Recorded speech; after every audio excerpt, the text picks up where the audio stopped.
যখন একটা গল্প তৈরি হয় তখন কিন্তু বাস্তব অনেক কিছু থেকে আমরা ইন্সপায়ার্ড হই, বাট মেইনলি কিন্তু আমরা একটা বাস্তব গল্পকেই বা একটা বাস্তব ক্যারেক্টারকেই আমরা প্রেজেন্ট করি না। সো অবশ্যই আপনারা যখন দেখবেন, আমি তো একজন নাটকের মেয়ে, ওই জায়গা থেকে যখন একটা নায়িকার ক্যারেক্টার প্রেজেন্ট করেছি আমার অনেক স্টাডি করতে হয়েছে।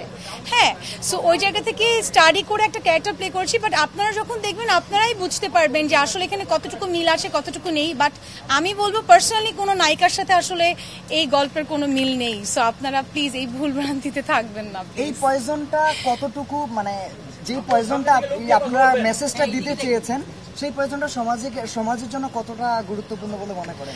আমার কাছে মনে হয় access of anything is poison. আমি যদি কাউকে ভালোবাসি, সেটা যদি অনেক বেশি ভালোবাসা হয়ে যায় সেটাও পয়জন হতে পারে। আমি যদি আবার কাউকে ঘৃণা করি সেটাও যদি অতিরিক্ত মাত্রায় হয়, or if I do anything right or wrong সেটাও যদি অতিরিক্ত মাত্রায় হয়, সবকিছুই কিন্তু আমাদের লাইফে একটা পয়জন হয়ে দাঁড়াতে পারে।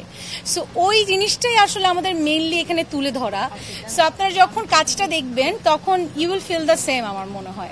আমরা একটা পোস্টারে দেখেছি আপনাকে ঘিরে অনেকগুলো চরিত্র, আরেকটা পোস্টারে দেখলাম যে আপনার মুখে ছোপ ছোপ রক্ত। দুইটা বিষয় কিন্তু আসলে দুই রকম। সেটাই তো টুইস্ট। টুইস্ট না থাকলে তো আসলে আপনাদের দেখার আগ্রহটাও বাড়বে না। অবশ্যই এটা কি হয়, আমরা যখন নায়িকারা বা একটা আর্টিস্ট শুটিং সেটে থাকে, আশেপাশে কিন্তু পুরো টিম ঘিরে থাকে। সো ওই টিমটাকে ঘিরেই আসলে আমার প্রথম পোস্টারটা, আপনারা যে পোস্টারের কথা বলছেন। আর অবশ্যই ওখানে কিছু টুইস্ট আছে, কিছু থ্রিলড ব্যাপার আছে স্টোরিতে, যার কারণে হচ্ছে আপনারা ওই ছবিটা দেখেছেন উইথ দ্য ব্লাড। এই তো, সো আই থিঙ্ক দেখলে আপনারা আরো কাজটা ভালো মতো বুঝতে পারবেন। এই ঈদে আপনি আর কি কি উপহার দিচ্ছেন পয়জন ছাড়াও? আমার মেইন আকর্ষণই পয়জন।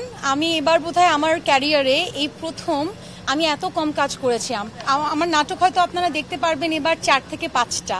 এটা আমার এই এত বছরের ক্যারিয়ারেই প্রথম, just because of poison. Poison নিয়ে আমি, আমার টিম এবং আমার দর্শক এতটা মানে এক্সাইটেড ছিল, তাদের এত এক্সাইটমেন্ট আমি দেখেছি। সো আমি আসলে পুরো দমে চেষ্টা করেছি পয়জনের সময় দেওয়ার। সো আজকে এখন তো প্রিমিয়ার চলছে, সো এরপরে তো বোঝা যাবে আসলে কতটুকু সাকসেসফুল। কাটাকাটি দেখলাম, এটা কি আসলে Qurbani special? If you think like that, that's okay, আমার কোনো প্রবলেম নাই। But it's a good thing যে আমরা এরকম একটা কন্টেন্ট দিতে পেরেছি কোরবানির মধ্যে।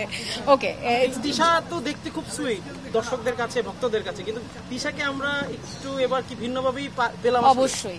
আমি আজকে লাইভে সকালে একটা কথা বলেছি যে এটা আমার ক্যারিয়ারের ওয়ান অফ দি না, আমার সবচেয়ে ডিফারেন্ট ওয়ার্ক, অ্যান্ড এটা খুব চ্যালেঞ্জিং একটা ওয়ার্ক। যে আমরা নর্মালি আমাকে খুব রোম্যান্টিক ভাবে, অনেক সুইট ওয়েতে আমাকে আসলে আমার দর্শক দেখেছে। সবসময় আমার দর্শকদেরকে আমি বলতে শিখেছি একটু ডিফারেন্ট ওয়েতে দেখতে চাই।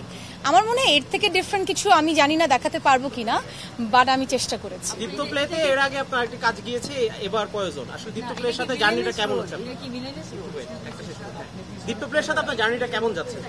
আমার দীপ্তর প্রথম যে ওয়েব ফিল্মটা সেটা আমি করেছিলাম সাহসিকা, সেটা দীপ্ত প্লের প্রথম ছিল।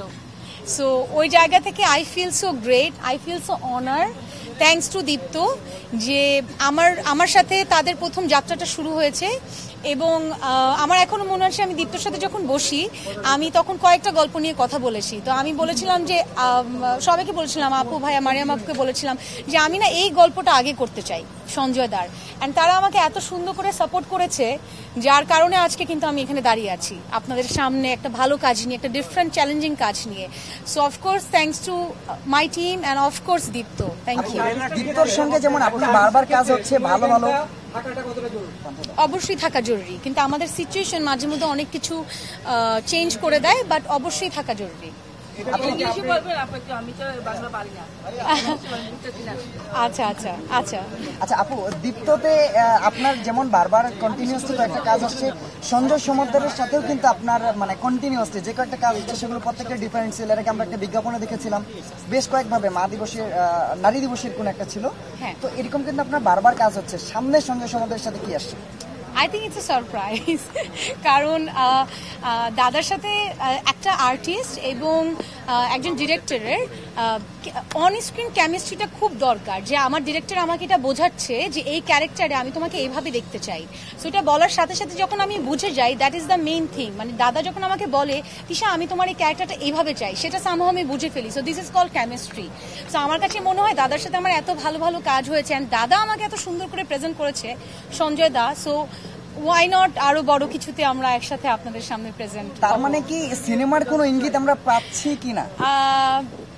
সেটা তো অবশ্যই আমি চাই। সিনেমা তো আসলে আমাদের আর্টিস্টদের বড় মাধ্যম, এবং এই মাধ্যমের উপরে কোনো বড় মাধ্যম নেই কিন্তু একজন আর্টিস্টের। সো আমি অবশ্যই চাই, সবচেয়ে বড় কথা আমি জানি আমার সাংবাদিক যে ভাইরা আছে তারাও অনেক বেশি করে চায় যে আমি সিনেমা করি। অ্যান্ড আপনারা যে এসছেন, আমি আগে আপনাদের উদ্দেশ্যে কথা বলতে চাই একটু, যে থ্যাংক ইউ সো মাচ। আমার ওয়েব ফিল্মের প্রিমিয়ার হচ্ছে আর আপনারা এতগুলা মানুষ এখানে এসছেন, মানে I feel so honour, I am feeling so respect.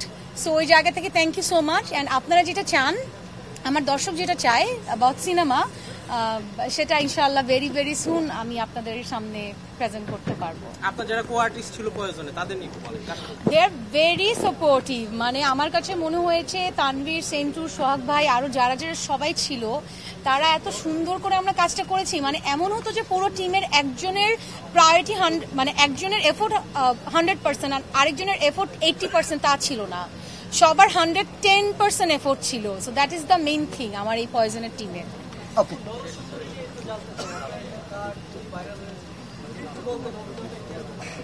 আমি তকির ভাইয়ের গল্পে।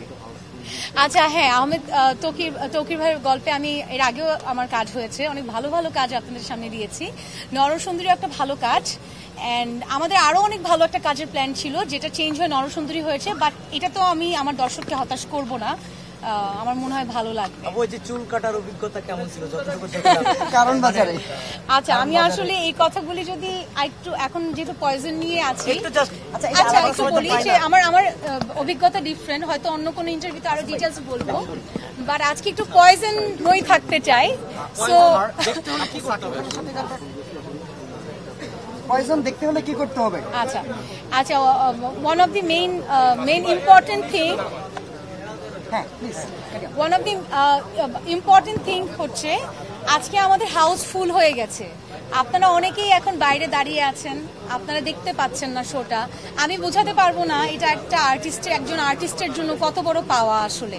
সো ওই জায়গা থেকে দীপ্ত থেকে একটা ভালো নিউজ আছে যে খুব আরেকটা আমাদের স্ক্রিনিং হবে, ওইটার টাইম এবং ডেট আমরা আপনাদেরকে জানিয়ে দেবো। কিভাবে দেখা যাবে? হ্যাঁ, এটা আর তাছাড়া তো আপনারা দীপ্ত প্লে এখনই সাবস্ক্রাইব করে আপনারা তো 20 টাকায় দেখে ফেলছেনই, বিকজ অলরেডি রিলিজ হয়ে গেছে, রাইট? রিলিজ হয়ে গেছে। সো আপনারা চাইলে যারা ঘরে বসে দেখতে চান, স্ক্রিনিং এ না এসে আপনারা ঘরে বসেও দেখতে পারেন। Thank you.